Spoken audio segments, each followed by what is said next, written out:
اگلے وقتوں کی بات ہے کہ مسافر کسی جنگل میں گزر رہا تھا۔ اسے کسی جانور کے کرانے کی آواز آئی۔ ڈرتے ڈرتے آواز کی طرف بڑھا، کیا دیکھتا ہے ایک شیر ہے جو ایک جھنڈ میں پھنسا ہوا ہے، تکلیف سے کہرا رہا ہے۔ مسافر نے غور کیا تو یہ شیر کے ایک پاؤں میں کیل چبھا ہوا تھا جو پاؤں کے آر پار تھا۔ مسافر کے دل میں خیال آیا کہ شیر تکلیف میں ہے اور مجھے ہمت کر کے شیر کی مدد کرنی چاہیے۔ وہ ڈرتے ڈرتے آگے بڑھا اور شیر کے پاؤں سے کانٹا نکال دیا۔ کانٹا نکالتے ہی شیر کا درد ٹھیک ہوا۔ شیر نے مسافر کی جانب شکر ادا نگاہوں سے دیکھا اور جنگل کی طرف چل پڑا۔ جلد ہی جنگل میں غائب ہو گیا۔ اس کہانی کا دوسرا حصہ سنتے جائیے۔ ہوا کچھ یوں کہ ایک بادشاہ نے ایک آدمی کو اپنے دشمن جان کر سزا دی، اس بھوکے شیر کے جنگل میں ڈال دیا۔ چنانچہ ایسے ہی ہوا، لیکن یہ کیا، بھوکے شیر نے بجائے اس شخص کی بوٹی بوٹی کرنے کے اس کے پاؤں چاٹنے شروع کر دیے۔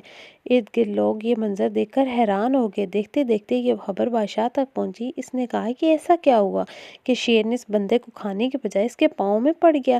بادشاہ نے حکم دیا اس شخص کو رہا کر دیا جائے اور میرے سامنے پیش کیا جائے۔ جب وہ دربار میں پیش ہوا، بادشاہ نے اس سے پوچھا کہ بھوکے شیر نے تمہیں کھانے سے انکار کر دیا اور تمہارے پاؤں چاٹنا شروع کر دیے، اس کی کیا وجہ ہے؟ شخص نے بادشاہ کو بتایا، جہاں پناہ، کچھ عرصے پہلے میں ایک جنگل سے گزر رہا تھا۔ مجھے کسی جانور کی کرانے کی آواز آئی۔ جیسے ہی کوئی جانور بہت تکلیف میں ہو، میں نے دیکھا تو ایک شیر تھا، اس کے پاؤں میں ایک کیل چبھا ہوا تھا اور اس کی وجہ سے یہ بہت تکلیف میں تھا۔ میں نے ہمت کر کے شیر کے پاؤں سے کانٹا نکالا۔ شیر کی آنکھوں میں آنسو تھے اور وہ درد سے نجات پا کر جنگل کی طرف چل پڑا۔ آج جب مجھے شیر کے پنجرے میں ڈالا گیا تو شیر نے مجھے کھانے سے انکار کر دیا۔ دراصل یہ وہی شیر تھا جس پر میں نے احسان کیا تھا۔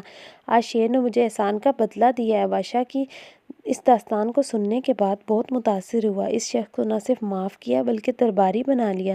کسی نے سچ ہی کہا ہے، احسان کا بدلہ احسان ہوتا ہے۔ اس نے اس شیر کی مدد کی اور جب اس شیر کی باری آئی تو اس نے بھی اس انسان کی مدد کر دی، اسے کھانے سے انکار کر دیا۔ اسی طرح ہم جب کسی پر کوئی احسان کرتے ہیں تو اللہ پاک ہمیں اس احسان کے بدلے میں اجر ضرور دیتا ہے۔